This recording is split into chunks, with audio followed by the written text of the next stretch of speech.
Так, урматтуу өнөктөштөр, бүгүн биздин темабыз өтө кызыктуу. Күндөн күнгө биздин вебинарларыбыз абдан мазмундуу, маанилүү болуп атат. Биздин ишибиздин алдыга жылышына дагы бир топ жардам болот. Ошондуктан вебинарларга активдүү катышыңыздар, суроолоруңуздар болсо бериңиздер. Бүгүнкү вебинардын темасы антиоксиданттар деп аталат. Кече Белектин ар бир сөзүндө эле антиоксиданттар деп көп кайталады. Ошондон улам бүгүнкү теманы биз актуалдуу деп тандап алдык. Ошол антиоксиданттар жөнүндө химбиолог биздин корпорациянын профессионал рангында иштеп жаткан кызыбыз Рая эжекебизге беребиз. Рая, микрофонду жандырып, камераны жандырып баштай берсең, Ой, өчүп калды наоборот. Мынакей, баштай беребиз. Болду. Саламатсыздарбы группа, кутмандуу кеч баардыгыңыздарга. Баардыгыңыздар күнүңүздөрдү ийгиликтүү өткөзүңүздөр. Дээрлик баардыгыбыз ушул корпорацияда партнерлорбуз. Аяктап болгон күч кубатыбызды, энергиябызды өзүбүз көздөгөн балдарды болжогон балдарды жабалды аракет кылып атабыз. Ишибиздерге ийгилик. Эми убакыт өтүп кетти, баштай берели. Антиоксиданттар. Антиоксидант деген өзү кантип түшүндүрүлөт? Анти деген өзү каршы, окисление, бузулууга каршы, нарушенияга каршы деген сөз. Бул ушундай түздөн которулганда. Аны түшүндүрө турган болсом, бул окислительный процесстер, кычкылдануу же химиянын тили менен айтканда бузулуу процесстери баардык жерде жүрүп турат да. Мисалы үчүн жарааттагы окислительный процесстер кайсылар деген бара бизде мисалы үчүн темирдин дат басып, анын чириши, бузулушу. Муну коррозия деп коебуз го. Ошол коррозия алдын алыш үчүн биз краскалап коебуз темирлерибизди. Ошондой эле жалбырактын түшүп бара алардын чириши дагы өзүнчө бир окислительный процесс.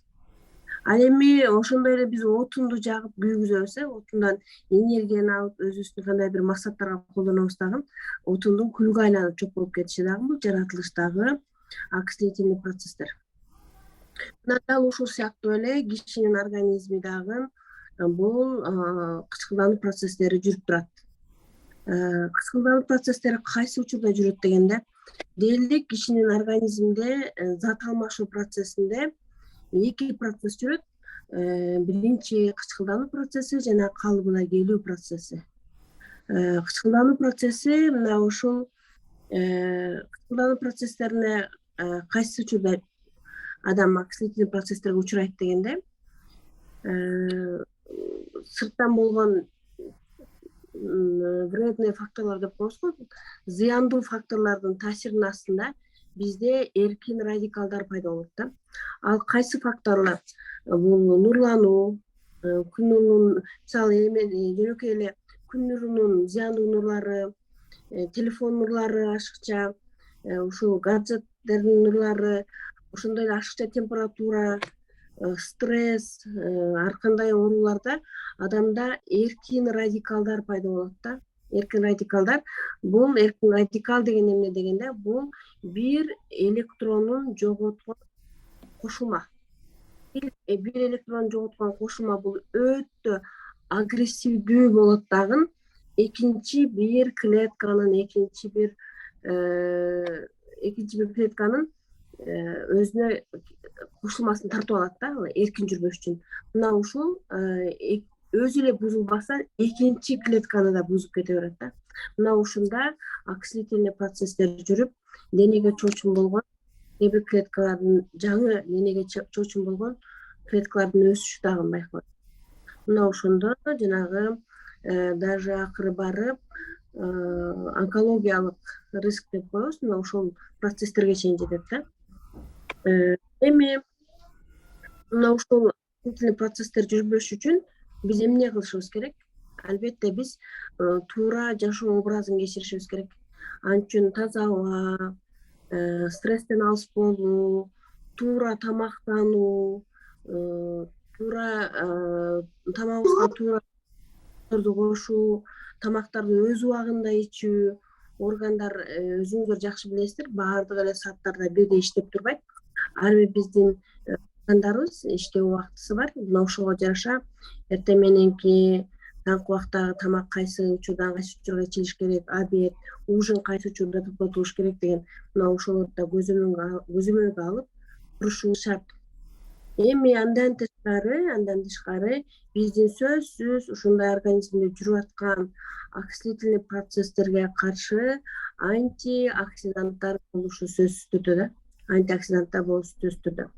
Эми баардык витаминдер эле, баардык эле минералдар антиоксидант боло бербейт.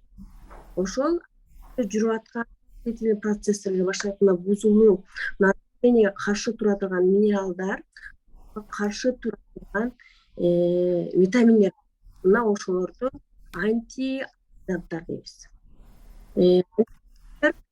Эң кечээ белек айтып өткөндөй, биздин продуктен эң күчтүү антиоксидантыбыз болуп, ошол навамин эсептелинет. Навамин бул витамин А топтому.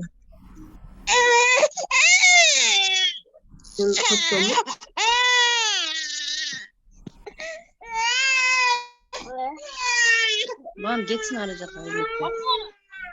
Зарина, микрофонду өчүрүп кой. Витамин А, С витаминдердин топтомунда бул Новосибирск жана Минск шаарында Сухалинский жана Морозов деген эки окумуштууга тиешелүү болгон патенттелген продукциябыз. Бунун сыры ушунда, бул витамин А, С кандайдыр бир өлчөмдө бири-бири менен порциондук катышта болгондо алардын ушунчалык бир антиоксиданттык действиясы аябай күчөйт экен да. Мына ошонун негизинде бул өтө күчтүү антиоксидант болуп эсептелет. Күчтүү антиоксидант болуу менен бирге булардын бир дагы побочный эффекти жоктугу аябай бизди кубандырат да. Эми антиоксиданттарды бергенде оксидативный процесс кайсы возрасттарда көп жүрөт дегенде, мисалы карылыктын өзү бул окисление да. Карылык окисление, карылыкта көздүн көрүүсүнүн начарлашы, кожалардын мурдагыдай болбошу, жүрөктөрдүн баардык кыймылдаткыч органдар системасынын, сөөктөрүбүздүн формаларынын мурдагыдай болбошунун баардыгы окислительный процесстерге келип токтолот да. Ошондон карылык бул өзү само окисление дейт да. Ошол себептүү кечээ белек деген врачыбыз аябай жакшы айтып өттү. Кичине жаш өтүп бараткан адамдарга көп витаминге караганда антиоксиданттарга басым жасаган алда канча пайдалуу болуп эсептелет. Себеби аларда окислительный процесс көбүрөөк жүрөт. Башка айтканда нарушениелер көп жүрөт да. Ошол себептүү эң сиңдүүлүгү жогору, эң пайдалуу ушул наваминди баардык адамдарыбыз профилактика үчүн ичип жүрсө болот. Профилактика үчүн кечээ белек айтты го. 4 штуктан, эгерде узак убакытта жей турган болсо 2 штуктан кошуп күнүмдүк тамагына. Ал эми лечебный дозада анын дозасы 10 штуктан 12 штукка чейин көтөрүлөт. Кечээ аябай сонун мисал келтирди. Мисалы үчүн жанагы узловой зобто ушуну 6 ай 12 штуктан берип атып, бир чудо результат алдык, мен чудо врачка атка кондум дегендей, биздин белек врачыбызды чудо врачка атка кондурган биздин ушул чудо продукциябыз навамин болуп эсептелет. Ошондон навамин дээрлик баардыгыбыз үчүн азыркы учурда керектүү продукция. Себеби биз оксидативный процесстердин факторлору бизди аябай көп курчаган. Ошол эле жакшы эмес экология, стресс, нурлануу, туура эмес тамактануунун баардыгы биздин тиричиликте бар. Эми ошондой эле дагы бизде өтө бир күчтүү антиоксиданттарыбыздын топтому бар. Бул формула 3 деген продукциябыз. Сыртынан караганда наваминге окшошуп кетет. Бул болсо Наваминде 3 күчтүү витаминдерден турган А, Е, С витамининен турган антиоксиданттын топтому болсо, буда 25 антиоксидант бар да. 25 антиоксидант. Кайсы антиоксиданттар дегенде, буда антиоксидант минералдар, антиоксидант витаминдер жана антиоксидант деген атайын заттар дагы бар да. Мисалы үчүн, кайсы ошол эле витамин С, витамин А, витамин Е бар. Ошондой эле B1, B2, B6 топтому бар. Андан тышкары минералдардан мунун составында цинк бар,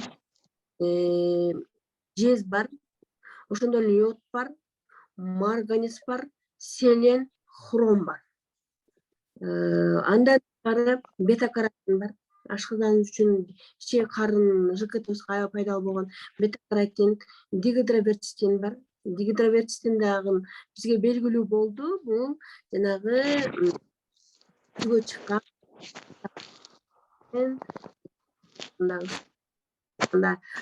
ине жалбырактуу өсүмдүктөрдү жүзгө чыгарган зат. Ошондой эле булардын составында антоциандар, фенол деген дагы пайдалуу заттар. Демек, бизден дагы бир формула 3 деген дагы продукт да антиоксиданттардын топтомуна ушуда.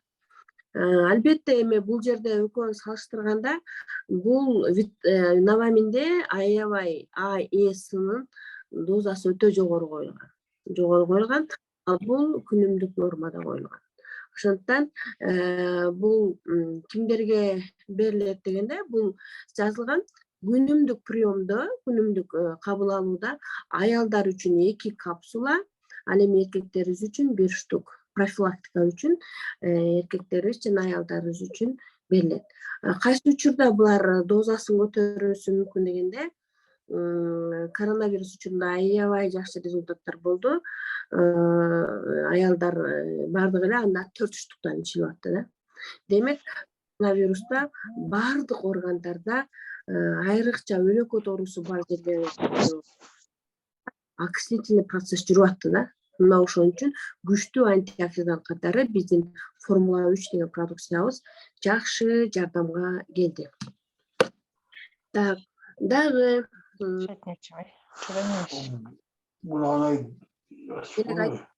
мен азыр мунага чачага айтамыздын эле да. Айнагүл, микрофонду өчүрүп кой. Айнагүл, микрофон. Эми андан кийинки күчтүү антиоксидант минералыбыз болуп эсептелип, селен эсептелинет да. Селен бул кайсы зат алмашууга, кайсыга качат дегенде, энергиянын алмашуусуна, калкан безинин нормада иштешине, башка айтканда, калкан безинин щитовидный железабыз биздин бүт энергиянын алмашуусуна жооп берген. Ошол калкан безинин иштешин мына ушу селенден, ошонун бузулуп кетүүсүнүн алдын алат да. Ошодогу окислительный процесстин бардыгы токтотот. Кечээ айткандай, айттык, зоптун бардык түрүндө селен ичилиш керек деп. Илимде далилденгендей, бул селен кайсы продукцияларда көп дегенде, эң биринчи мезгилде селен чеснокто көп. Демек, биздин чеснок күчтүү антиоксидант. Бирок ушундай илимде далил бар экен, азыркы мезгилде жер кыртышында селен калбаптыр да. Селен калбагандыктан бир чети ушуга мен өзүм да толугунанып кетем. Себеби дегенде, биз бала кезде чесноктун бир зубчигин алып бүтүндөй үй бүлө нанга сыйпап жештик да. Азыркы мезгилде бүтүн жесек деле бизге анчалык таасири болбойт. Анда селен кайсы жактан алынып атат десек, азыркы мезгилде ошол эле чесноктун экстракттарынын, ошол эле чесноктун эмесин атмосферада селенди тартып, атайын ошонун байытат. Ошондуктан селен биздин күнүмдүк тиричилигибизде профилактика катары бирден ичип жүрсөк болот. Так, ошондой эле андан кийинки дагы бир күчтүү минералыбыз болуп, күчтүү антиоксидантыбыз бул цинк. Цинк Бул эң биринчи мезгилде иммунитеттин минералы. Ошондой эле бул күчтүү антиоксидант. Бул кандай антиоксиданттык таасир калтырат дегенде, бул цинк клеткалардын мембранасын сактап турат да, клеткадагы окислительный процесстерин сактап турат. Клетканын мембранасы деген эмне? Клетканын мембранасы анын кабыгы. Клетканын чел кабыгын коргоп турат да. Ар кандай ушундай свободный радикалдардан, ар кандай сырткы таасирлерден. Биздин организмибиз бүтүндөй бир система, бүтүн система. Организмибиз билесиздер органдардан турат.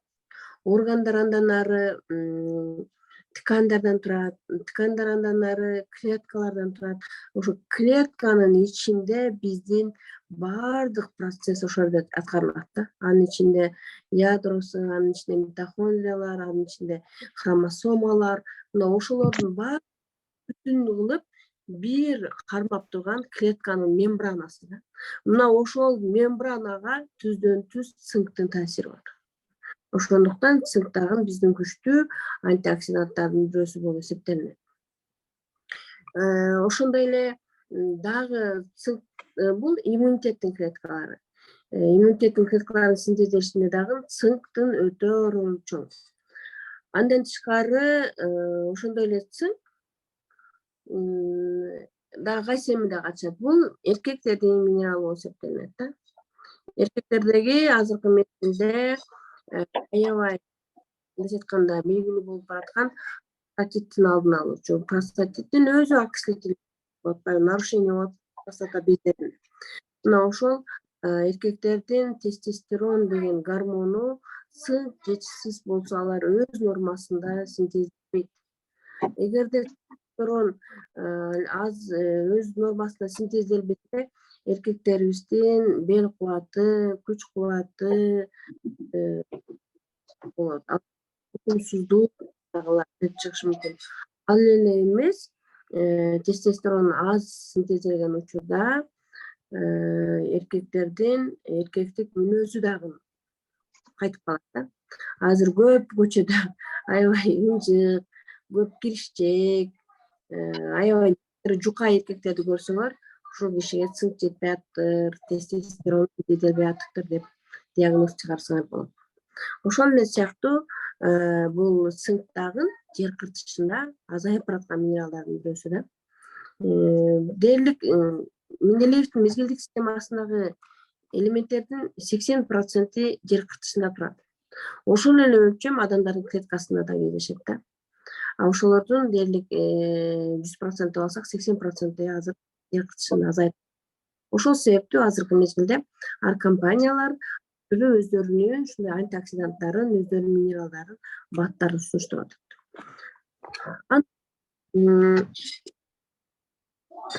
Бул антиоксиданттардын качан булар өзүнүн эффективдүүлүгүн жакшы көрсөтөт, качан булар эффективдүү болот дегенде, эгерде булар жакшы сиңсе, эгерде булар организмге жакшы сиңсе, ошол эффекти булардын антиоксиданттык таасири күчөйт.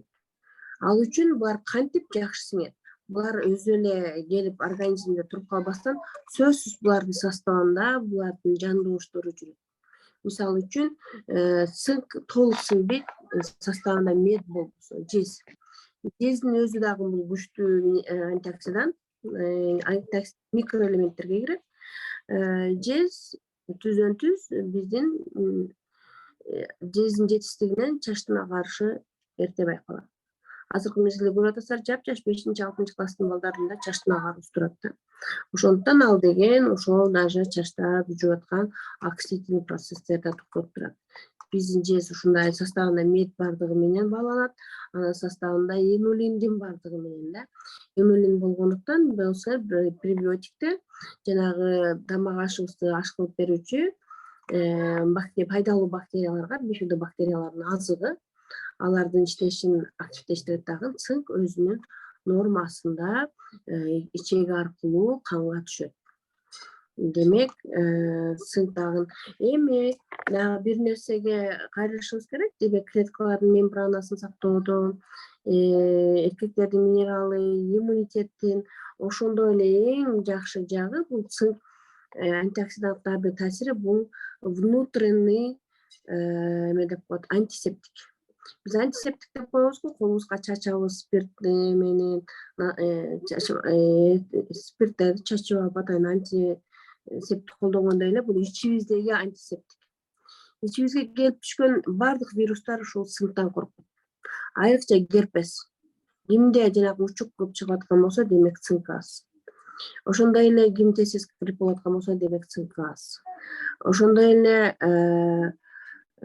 кимдин денесинде какой-то бир раналар болгондон кийин, жаралар обой менен аяп барса, демек анда цинк аз да, түшүп аткан вирустарды өлтүрө албай атат организмчи. Мына ошол жагы бар. Анан бул антиоксиданттарды дагы өзүнүн нормалары, кабыл алуу нормасы бар. Мисалы үчүн, цинктин суточный нормасы 15-тен 25 миллиграммга чейин. Мына биздин как раз бир капсулабыз ошончону кармайт.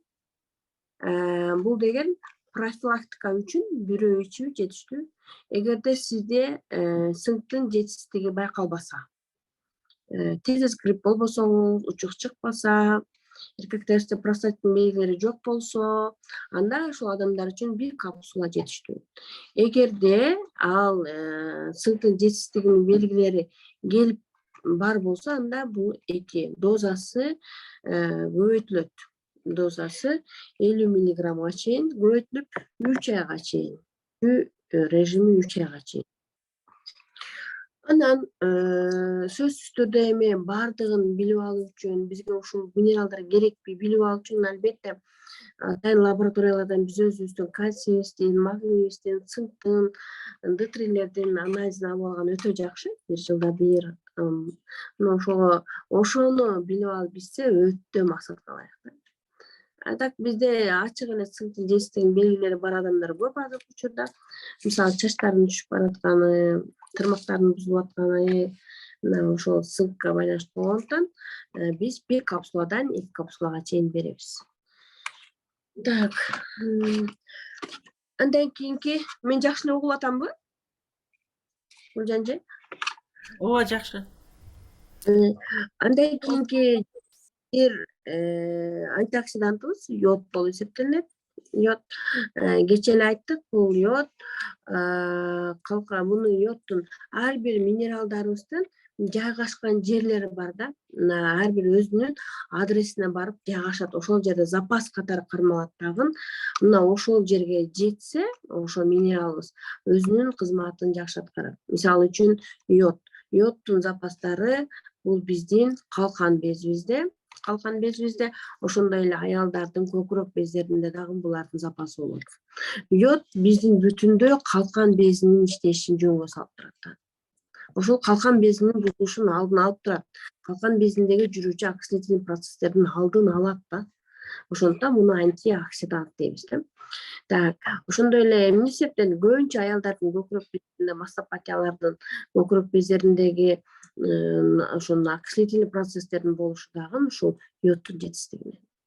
Өзүңүздөр билесиздер, бул йоддун кездешүүсү боюнча бул жөнүндө кечээ биз Кыргызстан темно-коричневый полоса деп коет экенбиз. Ошондой жерде жайгашат экенбиз. Деңиз жок. Бул минерал жайгаша албайт жерде, бул уча турган. Химия сабагына билсеңиздер, галогендердин катарында турат, алар учуп жүрө турган элемент. Ошондуктан туздун бетин жаап, тамак бышырга жакын туз сал, испарение болуп кетпесин деген эскертүүлөр, туура эскертүүлөр. Ошол йод, ал эми биздин калкан бези ушул йодсуз иштей албайт. Ал бул калкан бези биздин нерв системанын тормозу. Биздин баардык тормозу дээрлик, биздин эндокриндик системаны, ички органдардын баардыгынын иштешин көзөмөлдөп турган организмдин дирижеру да. Организм дирижер деп коет. Мисалы, дирижер оркестрде кандай калкан бези биздин органдардын иштешин дал ошондой башкарат. Аны башкарышына жардам берип турган, анын бузулушунун алдын алып турган биздин йод. Эми йодду деле айтсак, биздин органикалык йод, өтө синимдүү йод каяктан алынат дегенде, деңиздин күрөң балырларынан алынат. деңиздин күрөң балырларынан алынат да, ушул йодубуздун составында деле өзү сиңимдүүлүк үчүн йод бул селен экөө эже сиңди да, бул экөө бири бирисиз сиңе албайт. Ушул йоддун составында деле сиңимдүүлүгү болуш үчүн эгерде бизде йода дефицитине баса, йоддун өзүн биз профилактика үчүн ичип жүргөндө, мунун өзүнүн составында дагы селен деп коет, селен кармаган балыр бар, ал ламинарий. Ошол ламинарий жана деңиздин күрөң балырларынан алынат дагы, сиңимдүүлүгү өтө жогору, ошондой жакшы эффект берет. Дагы бир аябай жакшы, азыр менин жанымда жок экен, аябай жакшы антиоксидантыбыз бул хром. Хром болуп эсептелет. Хром ал эмне кылат дегенде, ал биздин углеводный контроль деп коет, углеводдук алмашууну жөнгө салып турат, углеводдук бузулууну, ошол бузулуунун алдын алып турат да. Ал деген сахардын алдын алат. Негизи эле хром, мисалы адамда темир жетишпесе, топурак жегиси келеткен, эме далилениптир, сынк жетишпесе, тияга калка ойлоп калат экен. Бул деген көбүнчө сынкты, сперманын көп бөлүгү сынктан турат. Ошол сынкты жоготкон эркектерде байкалып атат да. Мурда деген көчөдө алкаштарды, момуштарды көрчү эмес, азыр эми Кудай аларга деле туура жолду көрсөтсүн, көрүп калдык да. Ошол сыяктуу хром азайганда организмде сладкийге, таттууга тартылабыз да. Билинбей эле адам эгерде өзүң каалооң менен эле тартылып атсаң сладкийге, демек тез арада хром жеш керек да. Биздин хром дагы өтө сиңимдүү хром. Ал эмне кылат дегенде, айрыкча тартылгандарга, толуп бараткандарга берилүүчү. Анан липидный обменди, липиддик алмашууну жөнгө салат, ошол семирип кетүүнүн алдын алат. Ошондой эле булардын бардыгы келип, ошол биздеги жүрүүчү оксидный процесстердин алдын алыш үчүн булар бизге өтө жакшы сиңип бериш керек да. Өтө жакшы сиңип бериш үчүн булар сиңимдүү болуш керек. Ошондой эле айрыкча эскертип айткым келет. Хром азыр болбой калды, менде селен, цинк жана хром, булар үчөөү токсиндүү, токсичный микроэлементтер деп коет. Ашыкча болсо булар токсиндүү, зыяны болуп калат да. Ошол себептен айтып атам, цинкты профилактика үчүн 1 эле штук. Эгер цинктин жетишсиздиги байкалбаса, анан селен дагы мына ошондой элемент. Эми булар аябай жакшы үчүн буларды эмне жакшы иштеш керек? Бизде ЖКТ, желудочно-кишечный тракт аябай жакшы иштесе, булар аябай жакшы. Анан көп эле айрыкча менин практикамда цинк менен ушу селенге келгенде ушуну ичсем башым оорудан андай дегендер көп. Себеби алардын өздөрүнүн ичеги карын трактында нарушение бар да. Ошол себептен мен өзүмдүн практикамда дагы дээрлик селенди бергенде, йодду бергенде, кайсы учурда болбосун, синхровитал 4-тү кошом да. Синхровитал 4-үбүз бул биздин боорду, боору жана бөйрөгүндө нарушение боло турган болсо, бул минералдар оңой сиңбейт. Демек, бул селен мага жакпады, бул йод мага жакпады, цинк мага жакпады деп айып бул минералдарда эмес, булар илим тарабынан толук далилденип, составында эмнелер кошулуш керек, кандай витамин, кандай заттар кошулуш керек, бардыгы кошулган, аны сиңире албай аткан биздин организмибизде болуп эсептелет да айыпчы. Ошол себептен мына синхровитал 4-тү дайыма мен кошом буларды берип атканда. Себеп дегенде бул синхровитал 4 боорду жана өт жолдорун, өттүн иштөөсүн жакшыртат. Бунун составында артишок, расторопша, таурин, витамин С бар. Алар ошол боордун эмесине жооп берет, боордун калыбына келишине жана алардын ошондой эле бизге фильтрлөөдө аябай жакшы жардам берет да өзүнүн. И плюс бул жерде хронобиологиянын негизинде дагы көк ак болуп бөлүнгөн. Сөзсүз түрдө темадан тышкары болсо деле ушул антиоксидант минералдарды ичкенде ушуну кошуп коюу өтө жакшы эффект берет. Себеби биздин буларды сиңирип бериши биздин боорубуздан өтөн көз каранды. Ошондой эле бизде дагы кайсы продукцияларыбызда антиоксиданттар бар. Биздин продукцияларыбыздын ичинен истокий-цистаты деген продукция бар. Ал да азыр менин жанымда эмес экен. Истокий-цистатын дээрлик баардыгыбыз эле билебиз. 3 фазада тазалайт. Клеткалардын ичинде токсиндердин ошол свободный ошолордун пайда болушун тазалайт. Клеткалардын сыртын жана клеткалардын арасын жана лимфопротоктордун баардыгын тазалоочу истокий-цистаты деген программа бар. Толук